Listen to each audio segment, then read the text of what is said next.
It's a great pleasure to meet you. You're kind of like a celebrity, May. I know. Why you said that? You are the celebrity, you know. No, man. I mean, I admire the work that you have done. I mean, wow. You know, the courage to organize Jamaican people is like you're a Superman, right? You're doing a tremendous job, and bringing this to our awareness is greatly appreciative. And I'm gonna jump on with you to kind of help you bring this forward. Found out about this whole beach access thing it was a YouTube documentary type of a thing, and you know, I was absolutely floored when I saw it. I'm like, what? And then shortly after that, I mean, not shortly, but there's now, I'm actually in that situation right now. The people in Lilliput, because there's this massive casino hotel being built on our beaches and our shores. And I haven't really been on the island for a number, you know, to really be involved in what's going on in the community. But I don't know if there was a process that the people of the community were contacted, informed, asked, you know, about their input and blah, blah, blah. And if not, why not? So let's start by just, you know, tell me a little about you and where you come from in Jamaica. Well, I'm hail from St. Anne. Right? Yeah. Okay. So I'm from Steertown, St. Anne, you know. Yeah, so Steertown, you know, sits on the coast. Okay. Right in front of Marmy Bay, Old Fort Bay, just between Ocherius and St. Anne's Bay. Gotcha. You know, we have around 3.8 miles of beaches. You know, when you stand in the village, you can see that. We are right next to the roaring rivers, you know what I mean? So there's a lot of rivers and streams, you know, all of a wild forest behind us. And we trod those spaces from, you know, where little kids growing up. So that is the context of where I grew up. Spend my childhood there and enjoy all those spaces. You know, fishing village, you know, I mean, village with a lot of ecotourism, you know, community tourism, you know, I mean, strong history. Is one of the first free slave villages too. So we have strong history of, you know, John Kuno in our community, Rastafari presence. So yeah, you know, I mean, it's one of those communities that is a typical coastal community in Jamaica. So that's where I live. Man. So tell me about your profession now. You're a doctor of what now?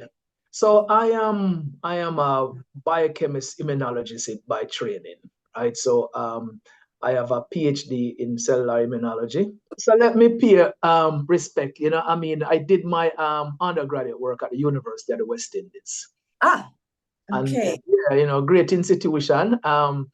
You know, and then we tried, of course, I'm a bridge, them would never forgive me for this. Went to Steertown All-Age School, tried into the interior of the country, into Manchester, went to Omo Technical High School, and then tried into the city, Excelsior Community College, and then University of the West Indies. So it's a part of, you know, many institutions ground us in Jamaica. Wait. Just pause a minute. You said Excelsior?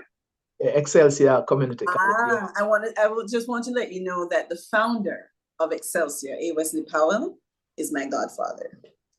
Look at that. See there? Connections, you know. I went there for a year or two. Yes. Yeah, man. A good school, you know. Yes. So, you know, we lived in Mountain View for a little bit, and then we tried through the university. And after university, still we heading to New York, and went to City University. Okay. And there we did our PhD within City University. Before we make a trod into Philadelphia, and did a postdoctoral training at University of Pennsylvania School of Medicine. So with that background and degree, what do you do? What kind of job would you do? Yeah, we work in a biotech industry involving drug development, as we focus on, you know, looking at medicines that can treat cancer patients and patients suffering from autoimmunity. So we're working in that kind of a drug development space. Sounds smart. I like smart people, especially with the accent. Anyway, so Now tell me, how did all the, I don't see the connection, or is there a connection between your profession and JaBBEM? How is it that am I pronouncing it correctly? How did you make that leap? Well, I mean, listen, we hail from Steertown. We are youth of the land. I grew up in the water, I mean, both salt and fresh water. I mean, I grew up among the trees. I mean, we grew up in the greenery. That defines our meditative space. We embrace Rastafari, so we are of the land, I mean, and so we and nature are one. So we always ground and center ourselves, within an environmental space. So in environmental spaces are being disturbed, I mean, our vibrations, are disturbed. And so, I connection with JaBBEM comes through a disturbance within original neighborhood Steertown, when all of our fisher folks have been displaced, when all of the beaches, the 3.8 miles of beaches that we've used has been displaced, when we start get locked out of all of our rivers, so no longer could I run on the sand and feel it on my feet. No longer could I smell that ocean, feel that breeze and jump in that sea. So obviously my mood, my vibration, and that of my community too, become disturbed, no longer able to taste the fresh water and feel, I mean, just the coldness of those rivers because we have been locked out. So, when the final displacement happened of our fisher folks, we had to really kind of figure out if we were going to accept this or we were going to fight. And we sit in with ones and ones and start figure out what need to happen and how we need to go about it. So the Jamaica Beach Birthright Environmental Movement, JaBBEM, rise from a struggle. It's rise from injustice. It's rise from environmental displacement. It rise from marginalization and discrimination of our people's access to beaches, rivers, I mean, use of the sea. And that I felt personally because I experienced it. And asking me about my academic journey, you will notice that my academic journey did not insulate me from this displacement. So no education that you gain, no notoriety, I mean, even from the rural space could have protected myself and my community, despite we have been using these spaces for hundreds of years. My forefathers before and mothers, okay, use these spaces, not even that legacy, okay, could have protected us. And so we have to fight because at that we know we can do to really protect, I mean, ourselves and our community, to gain and regain access to these spaces. And that's what we're doing right now. We're standing up, to injustice.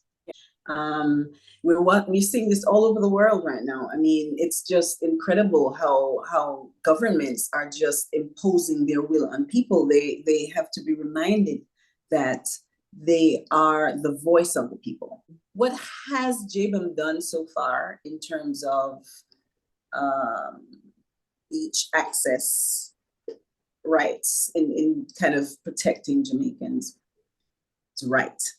Yeah, so yeah, it would, I mean, been like JaBBEM is a year and a half, I mean, into its existence. I mean, primarily we are a, rights movement, environmental justice movement, and we also are environmental in its strictest sense. That's so correct. What we would like to see is changes in the policies, the legislation that regulates the coastal space around Jamaica. Would like that to really change.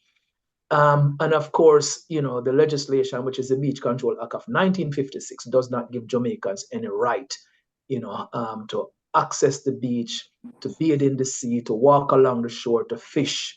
I mean, you have no rights because that is what the law says. All right. And of course, we have weak environmental protection laws in Jamaica, and the ecosystem around Jamaica requires protection. Jamaica is 494 miles around, and it's one connected network of ecosystem. So the conservation component within JaBBEM is to actually seek what we call personhood status for this ecosystem, meaning this ecosystem needs to be granted the rights as a person, and that will usher in elements of protection for it, allow it to regenerate its cycle, allow it to exist in its original formation. And so, it will serve, to protect us, but in its rightful sense exist for, generations to come.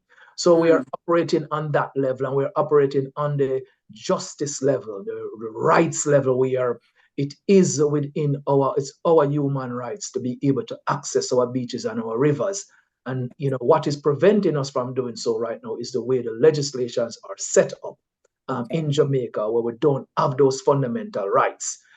We have rights by permission, and we do not need rights by permission. We need to usher in an era where we have a new relationship with environment, and fundamental rights, is required for that. So we are pushing for that. So those are, the two frames that JaBBEM have laid its actual mission on, around legislative change and around conservation through personhood status for beach ecosystem. So how have we been really kind of, moving towards these? It's basically on the advocacy and the legal level. You know what I mean? So what we have been able to do now, we have been able to look at communities who have lost access to their beaches. And there is a legislation that exists known as the Prescriptive Law, Prescription Act of 1882 or 32. I think the 1882 one that is in Jamaica, that basically says, if you have been using a beach, and to access the beach, you have been using tracks and roadways and paths, for a minimum of 20 years. And no one have really, disturbed you. You have never received permission to do so, which is pretty much all I beach around Jamaica. Right. You are entitled to continue to do so. But you have to go to the court for the court to really determine, through that legal framework that you qualified. All right. So we have identified, communities who, have lost access, but where that prescription law is relevant. And so you have Bob Marley Beach, you have Mama Bay Beach, you have Little Duns River, and you have Blue Lagoon, and we have several others that we're working on. That, those communities have been using those beaches for, hundreds of years. So they're way qualified under the Prescription Act. And then we go into the courts, and we, pretty much, file a suit against anyone who now is blocking the community. And I don't need to call any names, but all of the ones them who are in Mama Bay, in Little Duns River just outside of Ocherios, in Bob Marley Beach, right, and in Blue Lagoon, we know who they are.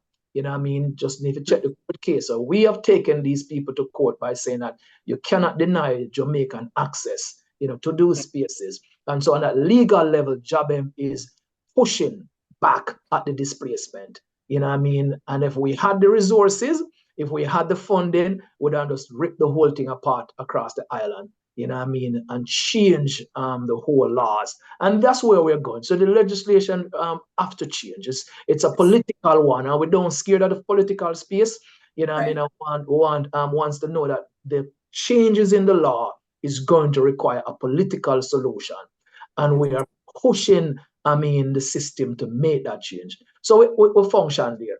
The advocacy, of course, is part of like what we're doing here. We're sending the message out there. We're talking to international partners. We're talking to communities. We're mobilizing communities across Jamaica right now and so forth. We're mobilizing Lilliput, and you're going to be critical in mobilizing Lilliput, right?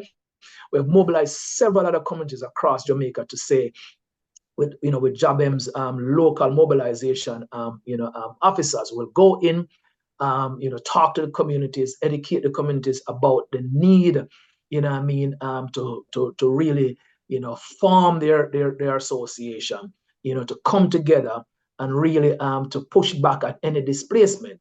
And so we are doing that across 14 parishes in Jamaica right now to build a movement that is going to really push for this change. and we engage our international partners to say, listen, you don't want to support discrimination in Jamaica.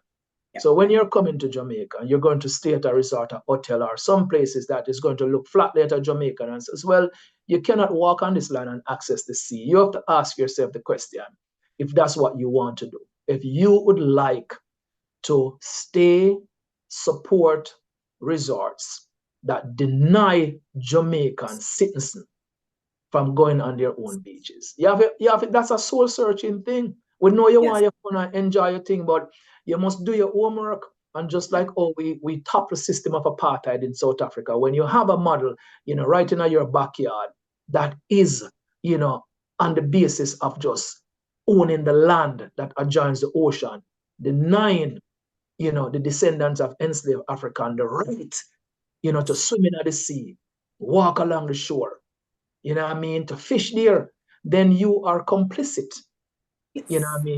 in the vestiges of colonialism, in discrimination. And you have to ask yourself if this is what you want to do. And if you don't want to do it, then you tell the results, I'm not going to stay here. And you find another one. So we operate on the level of advocacy. You have seen us, we have some campaigns that we're building out right now. We deal with all these kind of interviews and, we gives our presentation and put it out there that the international community have a responsibility, but we, us as Jamaicans have the greatest of responsibility, that it's our mobilization and our, drive to engage the political, system in Jamaica and change it. That's correct. We are pushed for that on an advocacy level. So those two components of the legal and the advocacy space, is the foundation as to how we're moving forward. Now, we have other plans regarding, just mobilization in schools, development of clubs in school, because fundamentally the youths them have to understand how we interact with the environment. So there's a huge sets of information that needs to really get out there, and we have to start, on that youthful level. So, we're doing things like that. We are also hopeful that more of our local, known and internationally known entertainers will come on board and help us also disseminate this message out there. We're tapping into indigenous groups, cultural groups, groups in Jamaica that have always fought back against colonialism, Rastafari movement, engage with aspects of the Maroon community, just dealing with, ones who are positioned at a like-minded NGOs in Jamaica who are about good governance, who are about transparency, who are against discrimination. We align with these players in the space in an effort to align, our view that discrimination, is bad and not good. That we need to push back at these kind of, vestiges of colonialism, push back at segregative apartheid-like tourism model. And we're all, going to really push that out the way until we get legislation that really favors fundamental rights. Perfect. That's well said. We can either be complicit, as you mentioned, or do something about it. Now, if someone wants to do something about it, having heard this, for these people who'd like to support it, to join the movement, is that currently in place? Yeah.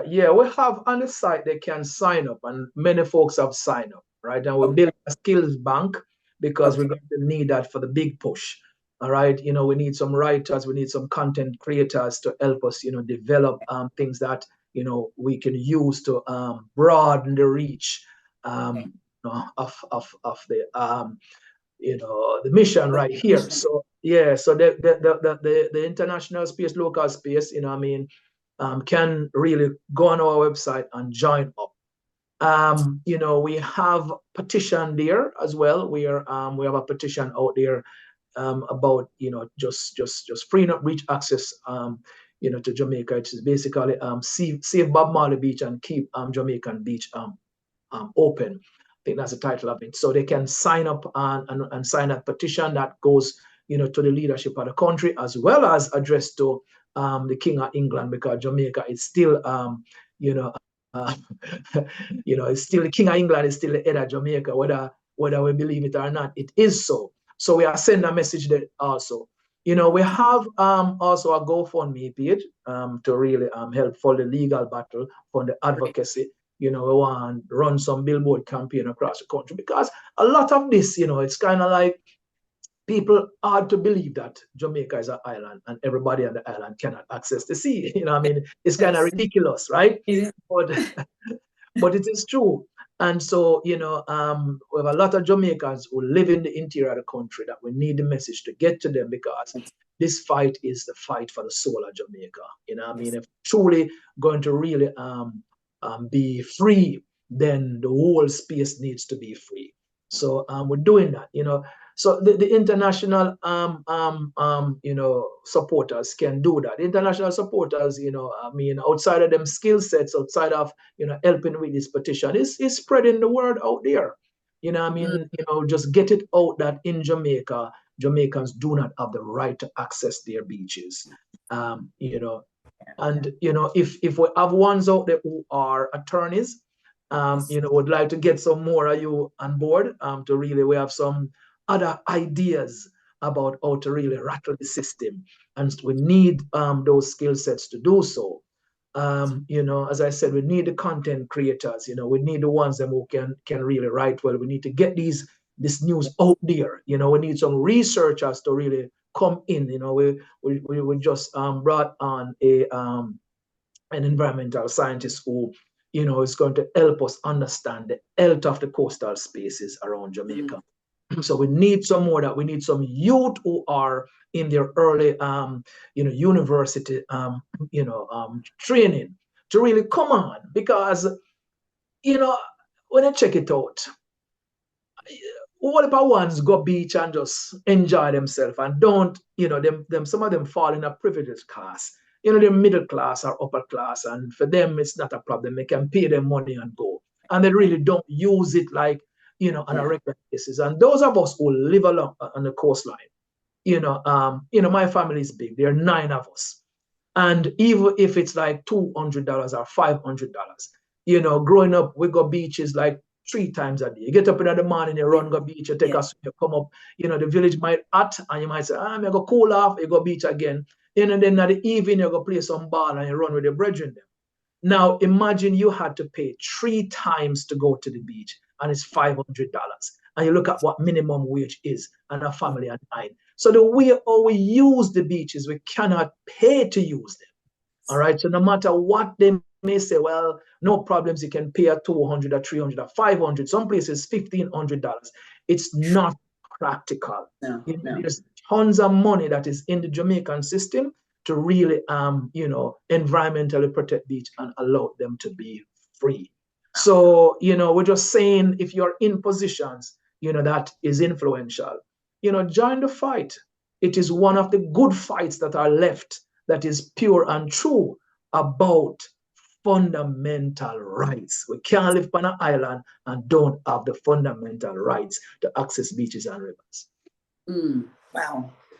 Well said. Yes, again. I wanted to just quickly, something you mentioned earlier about the cases that are currently in the courts right now. Yeah. Is it possible for the resorts that are currently in place and people don't have access to, that once we achieve our goal, Jamaicans will have access to those beaches again? Is that, or will they be grandfathered into something where they, because they had that right, now they can't undo it? No.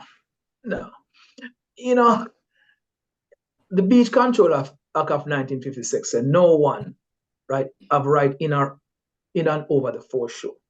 The foreshore is vested in, quote unquote, the crown. All right. So basically, in its strictest interpretation, in 1956, when this act came into being, it was the King of England that controlled the space. The King of England controlled the Crown Estate. Right? So the beaches was part of the Crown Estate. So the Crown owned it. All right. Now, if they must say that is vested in the Commissioner of Lands or it's vested in the people. So they can't really own it. But what the government of Jamaica have been doing, it has been leasing the beaches to these hotels. So there is a clause in the act that says if you own property that adjoins the foreshore, then you and your families, friends, anyone have the right to use that space. So you have the right to go swim and bathe and do all what you want to do. If you now want to commercialize that, then you have to get a lease from the government to actually do so. So all the hotels and villas and guest houses that have property adjoin, they lease these beaches. By leasing these beaches, you exclude other people. The government says you now have the right and only you have the right to use this. So I can't come off of the street and come on the beach because the government of Jamaica have leased the beach where belongs to the people of Jamaica to a private entity. Mm. Oh. So complicit in the Beach Control Act of 1956, it empowers the minister who is the head of that act to do things like give leases that exclude the Jamaican people. So it's not only the person with the land rights, who owned the land before that says you cannot cross over his land because he owned the land and him draw him wire fence, right? Him build a wall. And him say you cannot come through my gate and you can't access the beach, right? Mm. So that what we say now, access to beach mean you have to have access to land, right? Because we don't fly, we can't jump, so you need to walk. Yes. But if the man wire fence him thing, put a concrete. Now when you come out of a plane in a Montego Bay and you start move along the space, you see a pair of walls and fences, right? You cannot just walk to the beach. That is because those guys are exercising their land rights and blocking you out. So that's one layer of blockage. Now the government comes in now, and the government is complicit in the problem. First, the government don't change the law, but second, the government now start lease the actual beach underwater to the hotelier, to the villa, to the guest house, to private beach club. And now you cannot access it. You're excluded unless now you pay, I don't know, $1,000 a night for going to some of them places there now, and then you can access it through using those places. So, we can't operate on those kind of things. We cannot. No, we should not. And so that has to really have legislative changes. We want to open conservation easement over land so Jamaicans have the right to traverse land to get to the beaches. That is what we call reparative justice. Okay? We never had land right reforms in Jamaica that benefit the descendant of enslaved Africans. Never happened. So we need that as it relates to environmental access. It's an environmental justice that we need to access our beaches. Same for our rivers. And our government needs to dial back, need to remove the whole leasing of beaches to hotels, to guest houses and villas that allows them to exclude Jamaicans, because that is discriminatory. You cannot discriminate on people because of their socio-economic standard. That's illegal in this day and age. And immoral. It's immoral, but we practice that in Jamaica. Yeah. And these are some of the advocacy that we want people to fundamentally understand, that we're excluded on many levels. And the exclusion is not just a hoteler exclude us. The exclusion is happening because of our own government policy against its own people. And seeing that we're all descendants of enslaved Africans who came not voluntarily, but were shackled and dragged across the Atlantic. And a lot of us jumped overboard and died in those seas, washed up on those shores. We cannot access these beaches. And our own government is complicit in the problem. So we are direct them kind of conversation right at our government to say, if you want to deal with liberation of your people, has to take into consideration reparative justice. And beach access rights is a form of reparative justice around land rights that allows us to access the sea, around vestiges of colonialism that tells us that we have no fundamental rights, around powerful policies and, governance framework that no longer represent the ideals of people who fought and pushed back against slavery. Is a lot of things needs to be changed, and these things must have to, aligned with the views of a modern world of rights and justice. And I them think the JaBBEM I deal with. I am experiencing that right now. This is imminent. The fact that I will not, and my children and grandchildren will not have access to the beach that I had access to for the year, my families had access to, and not doing something is not an option for me. I have to. It is, I think, the least we can do when we think about what our ancestors had to endure in order to gain the freedoms that we're full enjoying right now. And for us to take it for granted and not do anything, we will soon lose it. And we have lost it in the form of our beaches and shores. And the idea I've mentioned in one of the posts I just made of even selling land, it's not ours to sell. It's not ours to sell. And in particular, we're talking about prime lands. The entire coastal space around Jamaica, need to be declared a national park. Yes. And those are the things that we have also proposed. It's done in places, in Mexico, it's coastal protection zone all around those coastal spaces. There's lots of mechanism. If you are really fundamentally interested in changing, the framework that governs your country, then you can do it. The fact that you're bringing this to the awareness of the government, myself and Jamaicans in the diaspora and our officials is something that now will get them to kind of look at this, because this is something that, as I mentioned, I will fight for, because it just means we're not losing our shoreline with guns drawn. We're just kind of losing it because we're allowing them, giving them access. You see, them also trick the Jamaican people, or what they spread them, is if we look at how they position tourism in our country as an economic savior. But if we look historically, we see that tourism does not benefit Jamaica on the level that they project, because most of the money basically leave the country. I think the United Nations says that 5 cents of every dollar stays in the country. And over exploitation happening, so the coastline has been damaged, right? But they've also, tell Jamaicans that this is bringing jobs. But you mentioned earlier, these are really, cheap jobs, and does not benefit the workers at the level that it should benefit the workers, and what it is exploiting the country. So it's spreading a lot of lies about the benefits of tourism, on the lives and actually the land.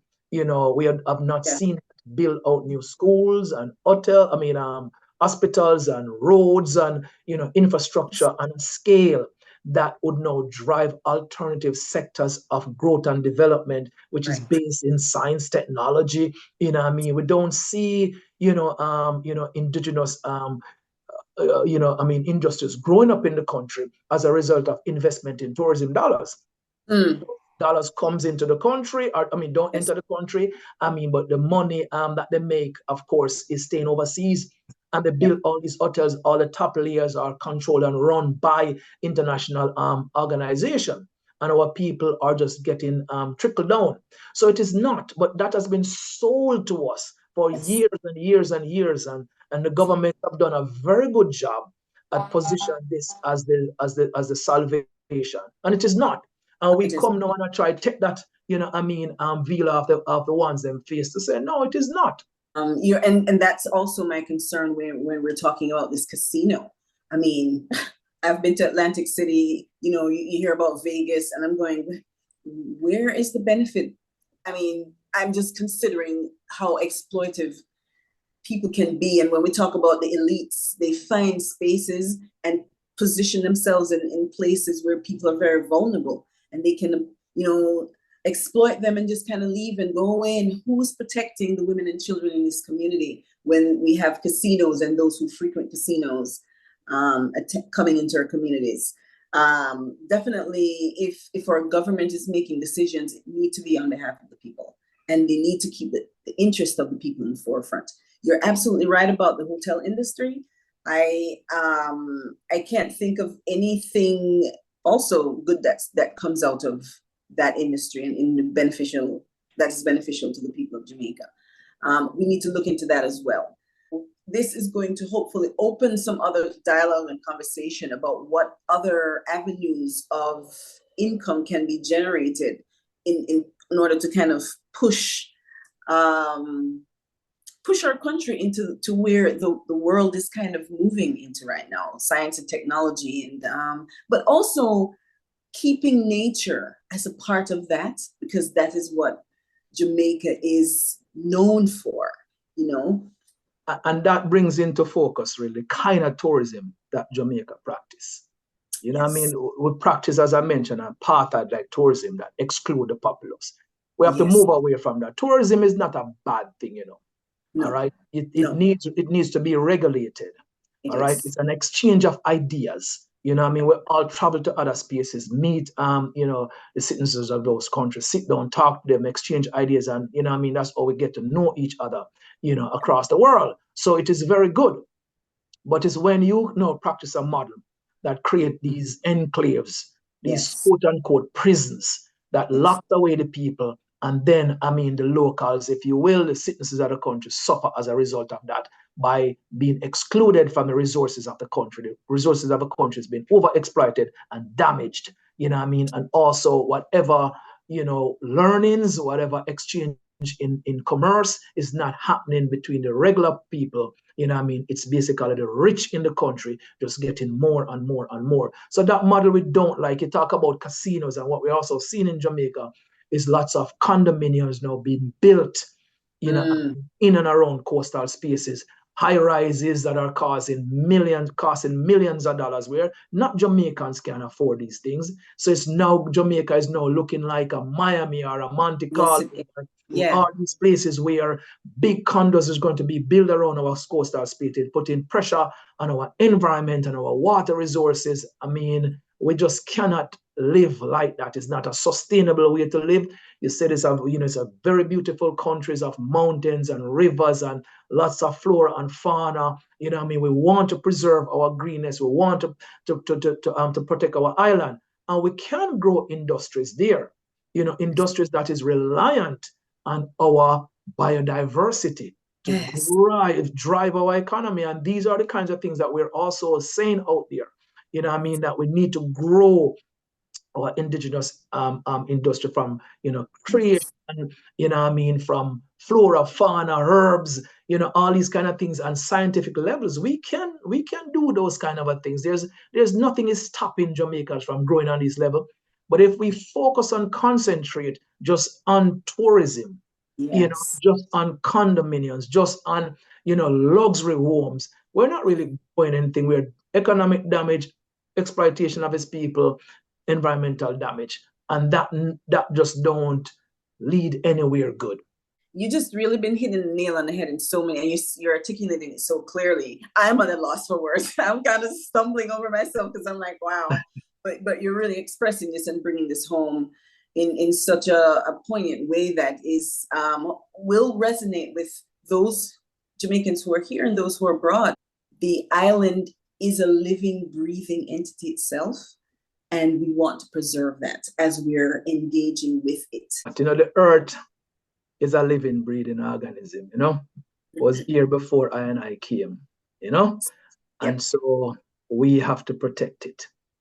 And that is one of the things what we would like to usher in an era in which Jamaicans have also a better, livity with its environment, because we see Jamaicans fundamentally first, to enjoy their land, and people who visit and experience our land and our culture, And so that has to be the center of how we really see, visitors coming in or see tourism. It's not a tourism island. It's not a tourism country.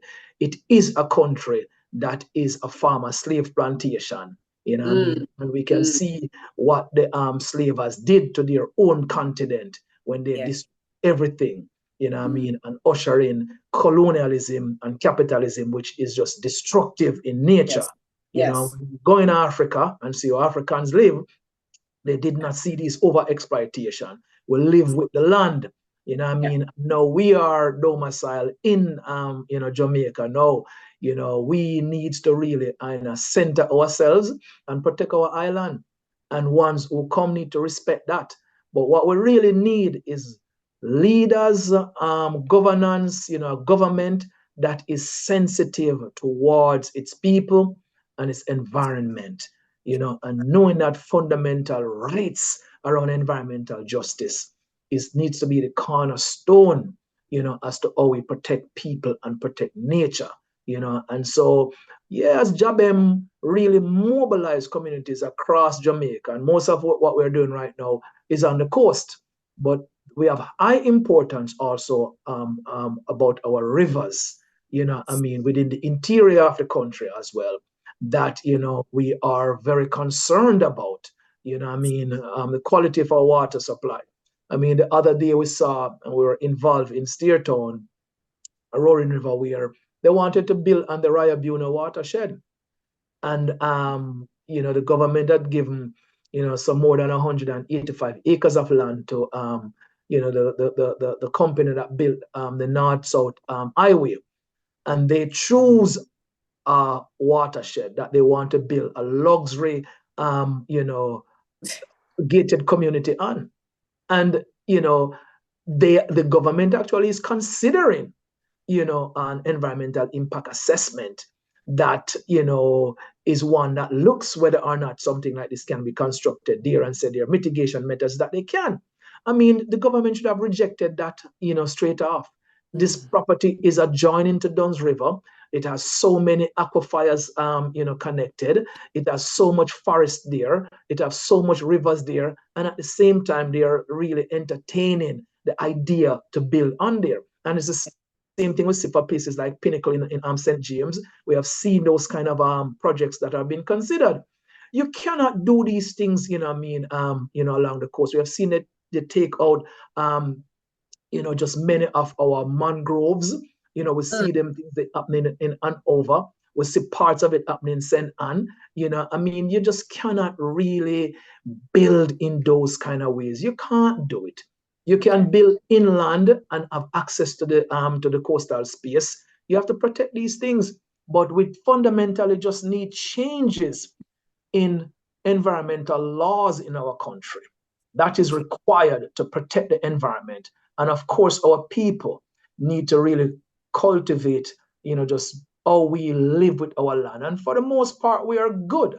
About that. The country has stayed green. The country has stayed rich for, several generations, and we know how to do that. We just need our government to come into alignment, with our Afrocentricity as to how we live with land. Wow. Yes. And we're going to hold them accountable for that. So I have extended invitations to the candidates, and whether or not they whether or not them show up or not, we will be here, and we will continue to remind them. At least I am going to be in kind of like the air, reminding them that they work for the people. They don't work for themselves. So it's not you during your campaign, you tell us what you're going to do. During your campaign, we decide, are you going to make this your agenda item that is important to us? And if not, then we need to find someone who will. The people have to rise up and make demands, as you says, these politicians works for us. We have to stay engaged politically. And, leadership in Jamaica has done a good job as creating, silos and camps, parties and camps who, cannot really see beyond parties in many ways. The struggle is a political struggle. So you have to engage the political system. All right. but you have to know that what you're doing is along the line of truths, rights, and justice. You know what I mean? Justice for the people. So you have to be fair in what you do.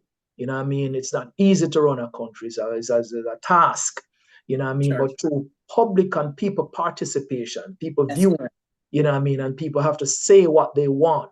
We want Right. clean water. We want, rights to our lands. You know what I mean? Yeah. We want education. You know what I mean? Yeah. And we are also going to foster these things in our community because Yes. we are going to build our community as to what we would like it to be. So you have to engage in your communities. And this is one of the things that we push.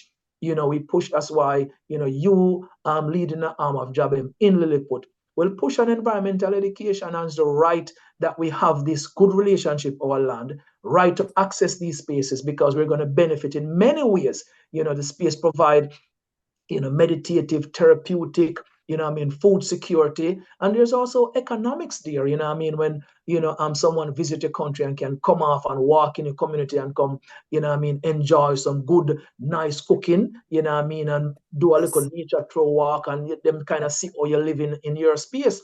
And Right. that's how we're saying people make demands of their government, and do right by themselves in their community to push a model that we all want. In an era of environmentalism, right? That justice must prevail, rights must prevail. And we as JaBBEM want to see that fundamental rights of access to beaches and rivers. We want it to be constitutionally enshrined too. New legislation that is written, recognized within our constitution. There is a chapter in the constitution, charter in there that mentioned that Jamaica have a rights to a healthy environment. We would like to add to that, to strengthen it, to make sure we categorically state out what the ecological heritage of the nation is. And we have to spell out beaches and rivers and wetlands and streams and lagoons and ponds. All these waterways that are important in terms of maintenance of not only the organic biodiversity, but also the need of the people to access them, to use them in sustainable ways. That the Constitution must be reflective of that. Rights must be in there that benefits the people and protect the environment. And that requires, as you mentioned, engaging, being involved in the community.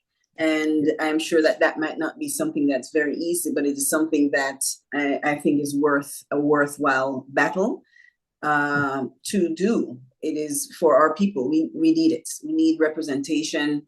We need people to be really thinking on a level that they own this space. And when we say own it, they have responsibility over it. And then they'll treat it that way. There are other things I wanted to talk about, and I'll probably bring it up again another time, and I'll see how we can kind of keep this dialogue going and bring some other folks on board. But when you were talking about people engaging with the community, when you hear anything about Jamaica, I think the negative news about the crime also helps to fuel the all-inclusive concept, because we're so violent, they're gonna go and you're gonna end up getting killed. And the ideas that are put out about Jamaica is so it's scary. Jamaicans don't want to come home, and so of course all-inclusive now is the option for safety's sake. So we also have to look at me not really buy the argument that still Jamaica have its fair share of violence, not more so than, citizen states in the United States, and in other places. All right. And while it is a deterrent, we live in violent communities and we experience them thing the first and see them. Yeah. It is a lot of injustice in Jamaica that is rooted in colonialism. That have really never get dealt with as to how Jamaicans deal with Jamaicans. Yes. And many of these things we can trace them back, far back. Yeah. And it's how also the state engages its people. Right. It's how we look at education and build education in our country. So we need to really look at a lot of reparative justice in our country to chart a new path that's going to lead, to a new reality, that the way how we live with each other changes because we start addressing many of the issues of the past that really kind of sets up the presence, Yes. around scarce resources, around non-functional communities, around land rights and settlements of people into, proper functioning communities. It's almost like, when we get emancipations and many of our ancestors ran to the hills and away from these plantations and settled in communities, is the same way we see, these settlements are popping up around resorts, because that's where the food is, and they are not regularized, or they, not dealt with, and allowed to function properly. So there's a whole heap of issues, in the way society is set up, and it's, the inequality that exists in Jamaica, that too, is the inequity that is in our society. There's 2 Jamaica, 3 Jamaica, 4 Jamaicas, of different layers. And so all of these things needs to be looked at in kind of a reparative justice kind of a way, in order now to build a society and a foundation that is rooted in fairness and justice. And this is where the hard work needs to be done. It's not no easy work. It's hard work, but the commitment of, those who choose to get into representational politics. And more fundamentally, it is us that lives in community start also looking at these things. But we need some help. We need some framework. We need some national kind of, drive to really start help unravel some of our historical, injustices. So we're not letting anybody off the hook, regarding, criminality and crime. But we cannot see these through some law enforcement lens. And it's what you will notice that the militarization that is happening in Jamaica now with our police force, we're seeing it in all spaces. We're seeing, SOEs, and we're seeing, curfews in communities that, is locking and protecting, the visitors and the guests from the Jamaican people, further now breeding more injustice. Because my community of State Town, is listed on the United States State Department as a place should not visit. How did I community end up on that? When I grew up on 3.8 miles of beachfront property, running up and down with all of these tourists back in the 80s, in the late 70s. And then we reached there. So how did we reach there? That not just happened. That happened by design. Exclusion of our people, locking off access, and creating a different world compared to my community world. And that not breed nothing good. All right?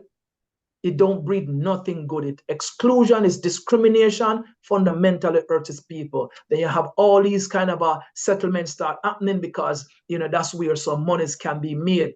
And all kind of things, politicians get involved, start to really kind of shore up their voter block. So they're moving them people inside there. So the problem is a lot of corruption happening. So we just need a new kind of reparative justice to form, within our island. It will change a lot of things. It's a time for us as the descendants of enslaved Africans, right? To really be accountable to ourselves, and our leaders need to be accountable to our people. And we have to know that a lot of wrong has been done that has put us in a compromised position, and we need to start fix it. And it is incumbent on all of us to really play a significant role in fixing Jamaica. I have tons of other questions, and I'm sure that people have other questions as well, as we kind of narrow into what is the next step in terms of what we need to do, or how can people who are Jamaicans at home and abroad that are interested in saying, no, this is something that I'd like to support, getting on board. I know that you have a website. I was able to visit your website. I'm going to kind of put it up on the screen, but can you just tell us how we can get in touch with or get some more information about? Man. Visit JaBBEM.org. All right. We're also on Instagram, JaBBEM, Facebook, and X. We are out there. So, you know, we actually need some ones who can help us to, you know, big up the website some more, you know what I mean? Of course. Some more social media influencers, because of course it is the space right now where a lot of information moves across.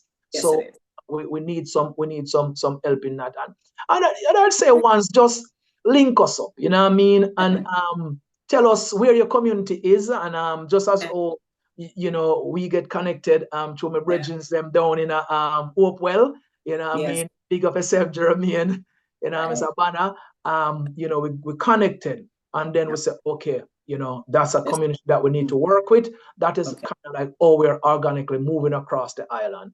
You know what I mean? That's how we set up ourselves in Portland. That's how we set up ourselves in Bob Marley Beach. That's how we're working. State on his base, you know what I mean? But we're moving across the island, you know, in some other communities in St. Thomas and, you know, down in Trelawney as well. And, you know, come in, and if you reverse them in the interior of the country, you know what I mean, is under pressure. Yeah, we work with all the communities that are impacted, and the communities do the work with JaBBEM, you know what I mean? So we are not this kind of organization which is kind of like, you know, ruler. No, we are a collaboration, you know what I mean, that will work with all communities across Jamaica to really, you know, own what we want to see change. You know, see, we want to see a change, own it. Yes. You know what I mean? And we have some skill sets, and we have a lot of projects to work on, projects even outside of beach access and river access rights. You know what I mean? As we need fundamental change in our society. That's what we need. We cannot continue on this trajectory. The trajectory is not sustainable on no level at all. So the work just a start.